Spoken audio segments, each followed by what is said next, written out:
Hey guys, it is me, Eminent Reviews, and today we're back with another movie review. I don't know why it's called show review, but just forget about that. But this is a brand new movie review. We'll be reviewing Puss in Boots: The Last Wish, aka Puss in Boots 2. And I know I'm like extremely late to this. It came out in digital, and I probably even watched this like 2 weeks ago. I'm just recording this video very late because I do weekly videos, and it just did not fit in with the schedule. But anywho, this would be the full review on this. I'm just going to go and do a short review. It's going over the entire movie in a short thing. So we might be, forgetting or skipping over some small things. So without further ado, let's go and talk about my opinions and thoughts on this new sequel. Now, the biggest question probably is, does it actually hold up with the original? And before I actually want to answer that question and do more of the stuff in the reviews, this is also going to have huge spoilers. Huge spoilers. I definitely advise if you have not known anything about this movie and you watch all the other Shrek movies, you watch Puss in Boots 1, you watch everything like that, and you just found out. I mean, you just know about this movie, but not too much. You never got spoiled. I definitely do advise you to watch it. You're gonna like it because they do have a big spoil that I got spoiled before I even watched it. That does actually suck. But anywho, it does definitely hold up. Because going out of the way, it definitely is better than the first one, I think. Even when it comes to animation, story, everything, it's better. It's definitely better than the first Shrek movie. But when it comes to the second Shrek movie, I think they're both just on par. I don't think one's better than the other. I definitely do think Shrek 2 has more of that nostalgia to it. It's just a lot better because, it's nostalgia to it. It was a great sequel. And, DreamWorks is sequels. They do amazing sequels. So that's why Puss in Boots 2 was it's also great. Everything was great. Nothing no little kitty things in it. It had a great horror to it too when it comes to the wolf. Well, I already said spoiled out of the way. You mean Death. That's his name. It's the wolf. In the trailer, they kind of advertise him as, the big bad wolf. So this is him. I'm going to have the photo. I'm only showing clips from the trailer just because I don't want copyright to happen. And we all know how copyright comes and hits everyone. They kind of show this guy and marketed him as the big bad wolf when everyone knows this is not how he looks after watching all the Shrek movies. And at the end, we find out that he's actually Death and he's coming to take Puss in Boots' last wish last life, not wish. Because you know how the whole saying goes, cats have 9 lives. Well, since this is a fairy tale movie, they literally took it to the extreme, and Puss in Boots used 8 of them because he just lives life on the edge. He does not care. He says, he doesn't fear death. But anyways, he definitely does. This whole movie, the whole definitely saying about it is, I think if they have a message, it'll probably be about death, probably, and how not to be afraid about it. And everybody has always one life, because the whole entire movie they're all going for the wishing star. That's why it's called the last wish, because there's only one wish, and there's 3 different villains going after them. We have Jake. I think his name was Jack Horner. I forgot his name, but I think that is his name. They had a fun little clip showing him with Pinocchio, and how he didn't sell as much pies. It was a nursery rhyme that I sadly do not know at all, but I do know the whole Pinocchio one, but I don't think I remember the whole Jack one at all. But anyway, we also got the 3 bears, some Goldilocks and the 3 bears, the whole perfect this, the whole oatmeal and stuff like that, the porridge, whatever it's called. And then we also got ourselves here. It was another villain, I think. Oh, yeah, and also him, the big wolf. The wolf or Death, as they call him.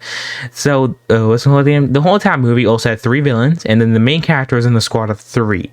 So that's that. You also got Jiminy Cricket there, and a whole bunch of references like Cinderella, and also the magic carpet from Aladdin. They had so many different fairy tale references. It's just too funny at this point. And also, like I said, the animation is the best. So it's trying to go for a Spider-Verse comic-y look, but it also makes it a little bit unique and different from that, making us look in the minute, when you see a fight scene happening, everything goes to 24 frames, and it looks amazing, and they have a little drawn style to it. And the minute I saw it go to 24 frames, I turned to my sister and was like, fight scene's about to happen. Because it's literally at that point in the movie I already knew when a fight scene was gonna happen. But I definitely do like the movie. It was definitely really good. So the whole entire point of the movie is Puss in Boots, it was all fighting giants and like that. Found out he has only 1 life left, and now he has to go to a whole little orphanage place or a cat adoption place where he has to go and be a lone cat, live the rest of his life out. If you want to think of it as a granny home but for young cats, I don't really know what else to really call it. But then he finds out about the wish from Goldilocks because she wanted to go and hire him, she wanted to go hire him to help steal the map from Jack to the star. So they go to go steal the map, but then he finds Kitty Soft Paws from the first movie. And then they both go, take the map. They're both fighting, and then they both make a little team with this dog here. They call him Frijoles, and no, I think it's the name for food. I forgot what they call him. Petro, Prito. You're gonna have to P and O. I think it was a Spanish name or something like that. I sadly forgot his name, so I'm just gonna call him Therapy Dog because that's what he is. So after that, they go on this whole adventure, find the forest. That every time they touch the map, it changes to how you are and your true intentions. When Puss in Boots and Kitty touches it, both their intentions are obviously bad. But when the dog touches it, everything's all colorful and rainbows. Then a whole fight scene happens. Everyone's there. Puss in Boots has a whole panic attack because he sees death again. He keeps chasing him. It was like a realistic panic attack. Therapy Dog sat down and be like, I'm gonna help this man out.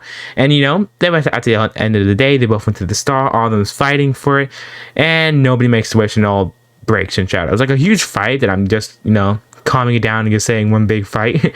But anywho, at the end of the day, it was just a good ending. But then it gets even better when they're leaving on the boat. The Therapy Dog asks the Puss in Boots where we're going, and he said to see old friends, and it starts playing this not the Shrek theme from the beginning of Shrek 1. It's like a theme that was playing in Shrek, I think 2, and then it showed Far Far Land, aka from Shrek 2 and Rather They Are.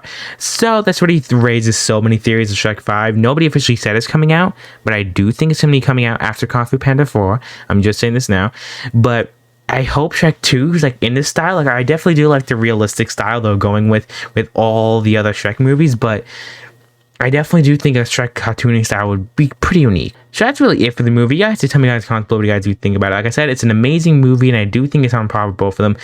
It's just really good. If you you don't have to really watch the first one. All you have to watch is our first recap movie, and that's really it. Nothing from the first movie except for Kitty Soft Paws is there. That's literally it.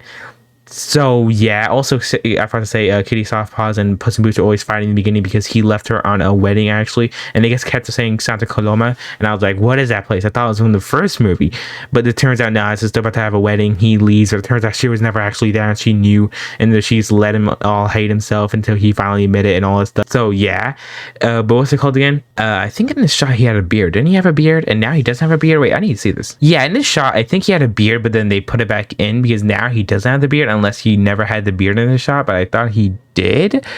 But anywho, yeah, this movie is definitely amazing. You should watch it, and goodbye.